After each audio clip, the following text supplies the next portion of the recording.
good morning. So, 6 a.m. So, November 22. So, bali, 19 days ng ating diet meal plan. So, magluluto tayo ng itlog scramble. So, 19 days na. So, bilis na tayo mga fitness.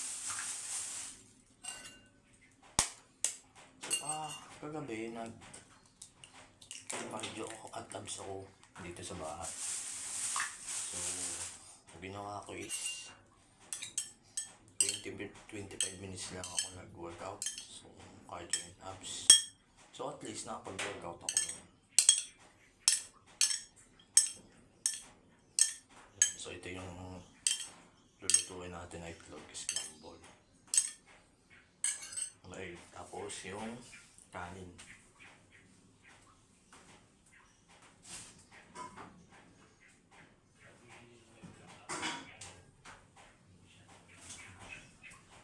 So magsasaing na lang pala ako. So ilang araw din ako hindi nakapag-workout. So bali mga nasa isang linggo mahigit na. So puro home workout na ako. So may gamit kasi ako dito sa bahay. Itlog.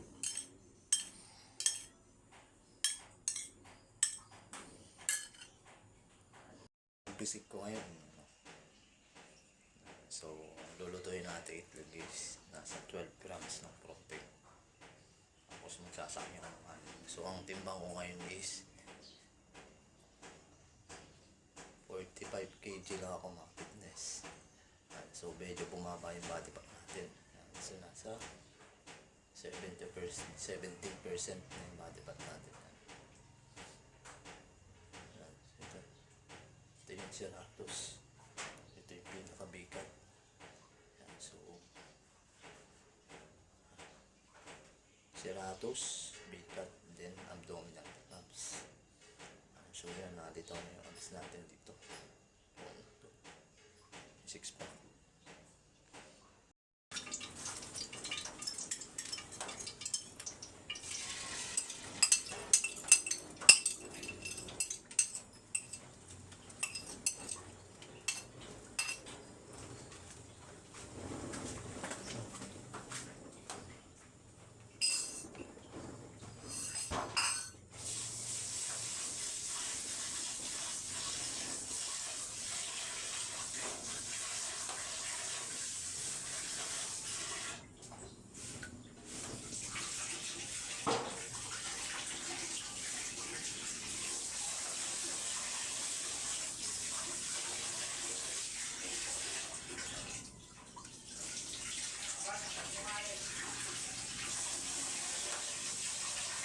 Ginagawa po ako tayo, wait lang po. May ginagawa po ako.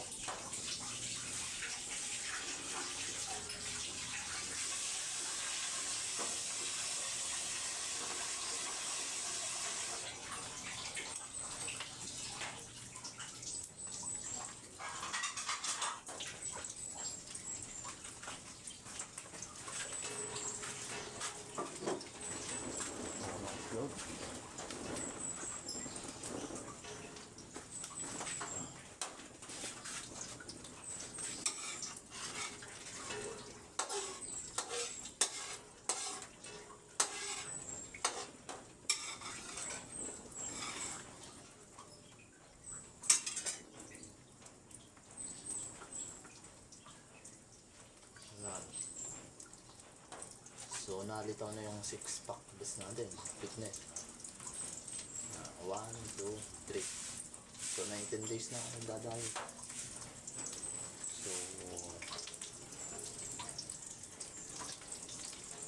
So, ilang araw din akong hindi nagkaray sa gabi.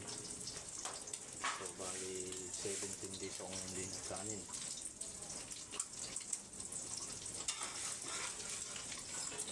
Ang rice kasi is carbohydrates. So, pag mababa na yung body fat percentage mo, yun, labas na yung carbs. So, depende pa rin yan. Depende yan sa ng katawan natin. So, depende sa genetic ng katawan natin. So, kung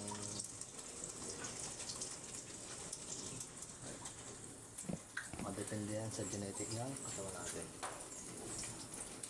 So, siyempre, kailangan mo pa rin talaga mag-diet. Tapos, mag-training.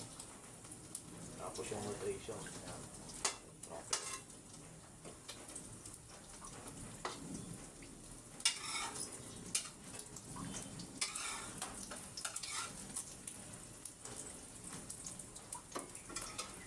Ito yung aking almusal ngayon. Itlog. Mamaya, tasain tayo. Tasain tayo. Yan, sa tanghali lang ako nagra-rice mga fitness. So, yun lang. Stay fit.